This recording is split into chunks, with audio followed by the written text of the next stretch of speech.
Madame Dubois, you are a hot mess. And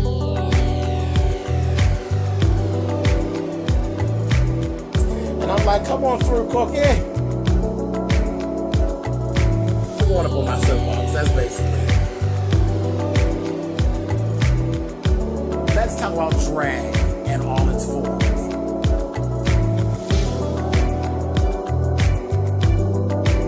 What, Cookie?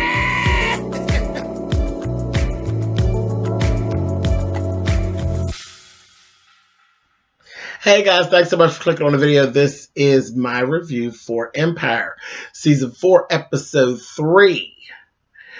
And like I said, Madame Dubois, a mess. Nothing but a mess. Why is she sitting around having a whole family meeting? Like they talk about the family reunion planning, but they talk about tearing apart the Lyons family. I said, y'all, this is a mess. She's sitting there, you got the twins there, and then you got Angelo sitting over there, and they're just going over what it is that they're doing. Angelo is drunk and just a child reading. Says something and said, and he's totally jealous of the boy twin. He gonna say, yeah, what's his name? What is the boy twin's name? You know the one that's going after Jamal. I can't think of his name right now. But he literally is like, at least I'm not a whore. And he's like, yeah, but you're a drunken pugilist, honey. I'm like, just going back and forth. And it's horrible. But they're going through all that. She told Angela, you just shut up and sit on up there. She smacked the drink on the floor out of his hand. Told him, because if it wasn't for you, we wouldn't even be in this mess. But they did what they did. Now I'm going to do what I do. And that's that. And they just basically was putting it all out. How they got it all on lock. I said, a mess. We got Lucius, Cookie, Hakeem, and Jamal were all having a conversation at one point. They have their little family meeting, and Lucius wants them to tell him what it is that he did. He wants to know what are the things that he had actually done to them to, where everybody feels like he's so terrible. And they're like, no, don't tell him, don't tell him. And Hakeem told him, you punched me in my face. He goes, why would I punch you in the face? He said, you did, you punched me in the face. And he gonna say, go ahead, Jamal, tell him about the garbage can story. And Jamal's like, no, I'm not going to do it. Well, eventually, he actually did. Later on in the episode, he told him. And he apologized. And that's his new thing. Like, he's apologizing for everything. And he finally got around to Cookie. And she told him I was in jail. I was in jail. And that's why I was gone. You asked me why I was gone. He said, I want to hear all about it. I want to hear all about it. So I'm waiting for Cookie to really lay it down and give him all of that. But yeah, so you got that whole thing. So it's finally getting on track. But the only thing I'm worried about is this whole thing with Lucius. How long are we going to be able to do this? Because this is going to get old with this. He don't know nothing. And him snapping out every time he hears rap music and stuff. And this started to get on my nerves. But anyway. All right, so Shine comes in there talking to Cookie, tells her he wants, because she looks at the list of the 20 for 20 and who's doing what. He's in for one album. He gonna tell Cookie, no, I want 10. I want to make 10 albums. Cookie was like, what? Boy, get out of my face, Shine. Get out of my face. And he said Lucius would do it. She said, Lucius is not here. I'm running this. I said, yes, Cookie. Hey, yeah. She told him, I'm running this. Get out of my face. He going back and forth with her and say, well, 7. She said, listen, 7 albums, and then he wanted to be in Studio 3, which is, that's Lucius' special studio. She said 5 and get the hell on out of my face. He goes, all right, Cookie, cool. He said, that's cool. You tell Lucius, don't hurry back. I like doing business with you, Cook. And went on out of there. I said, child, that Shine is something else. He, at the end of the day, Shine's pretty much, he's okay. He's just rough around the edges. And that Cookie, you know how I feel about Cookie. But Shine ain't all that bad. He's a little treacherous. But he be about the business. I kind of like Shine. Just a little scary. And y'all know I'm trying. Anyway, don't judge me. Anyway, moving on. Andre and Thirsty are having a little conversation about Juliana being missing and all of that. And I think Thirsty believes that Andre might have known something about it. Like he's not totally innocent. That maybe he knows where Juliana is or knows something about Juliana. And he doesn't. Then again, I don't know. He may. I don't know. But he keeps having these run-ins with that DA. You know, he went down to her office, basically told her to come out. She came outside. They had a little back and forth, and she basically told him, "I think you're lying." You know, about the little stuff about Juliana and that. So I think you're lying. You have all the body language of a person that's lying and all of that. Then later on, she told him that when they were standing outside, she asked him, "Was you afraid that we would get caught?"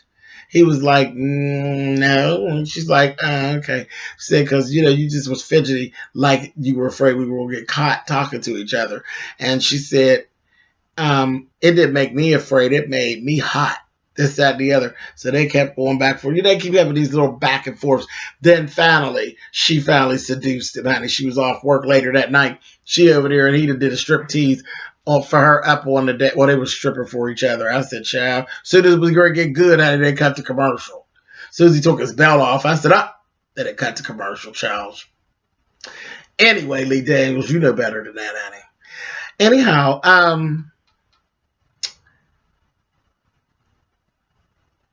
Anika showed up at Hakeem's. Oh, that Anika was evil, baby.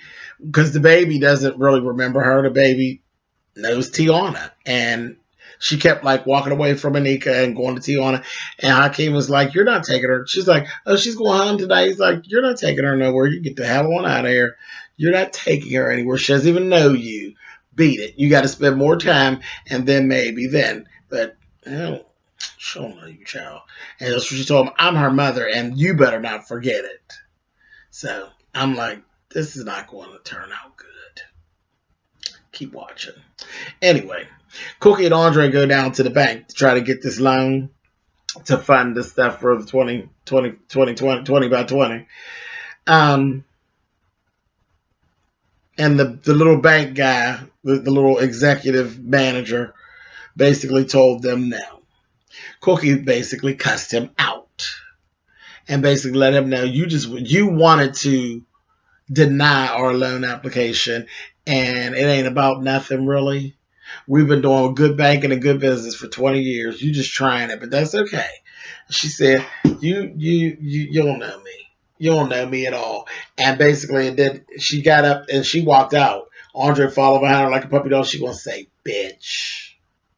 To the guy, and he was a little bitch. And we found out later he was in the bed with Miss Dubois, right in the bed with her, not literally, but figuratively. But it didn't work. All of that was just bull crap. It didn't work because then Cookie went to the photo shoot she was doing, and they had all these powerful women, and she was sitting there taking the pictures, and Miss Dubois was there. She was one of the women too. Honey, she's throwing shade at Cookie back and forth. Then she's standing over there talking about Cookie to the women, talking about where she came from and how she ain't really qualified to be there and this, that, and the other. And Cookie ran up on her and said, real cool though, said, "Is there something that you wanted to say to me?" She said, "Cause see, my thing is, I don't have time for all this. I got an empire to run. And I'm thinking that whatever little petty things we have going on between each other, I think that we could just put it behind us and move on." And she's looking at her like, oh. And she's feeling kind of stupid because you're up here with these, elite group of women. So they sit down, they're taking a picture. Then Cookie's like, "You know what, excuse me, I'm sorry." And she gets up and she just is in her feelings. All through this episode, you keep seeing Cookie having these flashbacks of her being in jail. And I think it's because she's kind of questioning herself, like, do I belong in this world? Am I going to be able to make it work in this world? Because you always be being told that you're not cut out for this. No matter how much money you have, you still ghetto and you're not cut out for it. So I think she got in her feelings and she stood up and she said, "I'm sorry, lady." She said, I just had a real bad day. I got turned down for a bank loan for something that I really need for my business. I got real issues. This ain't all that important. I got things to do. I got to get up out of here.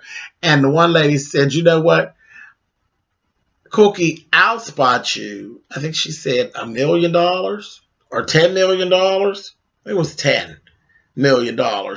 She said, because I've been right where you were. She said, when I took over my company, the men weren't allowing me to do what I needed to do. They kept stopping me at every corner. And I'm going to go ahead and I'm going to spot you the money because I want to see you win. Honey, and the other ladies was like, yeah, girl, we got you. I got you, girl. The money came from everywhere. Honey, and Miss Dubois was sitting there like this, honey. I said, oh, girl, the girls have embraced her, honey. Girl power, girl. You might as well get in, honey, and quit your playing. Honey, she went up there. They sat back, and Cookie's like, oh, well, you know, she was really happy and everything. And I was like, go ahead, Cook. So they're sitting there. She going to grab her hand and say, well, I guess we did mend the fence, Cookie. I said, girl, that's a setup. That is a setup. Don't you listen to her, honey, because she's full of shit. She got some mess up her sleeve, honey. That Mrs. Dubois, honey. She's a hot mess. But that was basically it. I'm not worried too much about Cookie. Cookie know better. Cookie's going to get Mrs. Dubois, honey. Wait till she find out that she has something to do with that stuff with Bella. She going to rip Miss Dubois' head off, honey. But I'm waiting here to see it. All right, y'all. So that's that. Jamal ended up taking Lucius down to Studio 3 to see if it would jar his memory. He ended up running into a couple people. He ended up running into Shine at one point, and so Shine knows he's off. Warren, that's his name. That's the little twin's name, is Warren. He actually ran into them, and Jamal blew him off, and he ended up asking Jamal later on, he said, are you embarrassed by your dad or something? Because he don't know exactly what's wrong, but he said, are you embarrassed? And that's what he went and told him. I got daddy issues too, and went into telling his little sob story about how his dad used to be everything, and now he's just a drunk, and he's no good. And Jamal bought the okie doke and fell in. I said, oh, Lord, okay. And he ended up telling him about Lucius. I said, damn it, Jamal, damn it.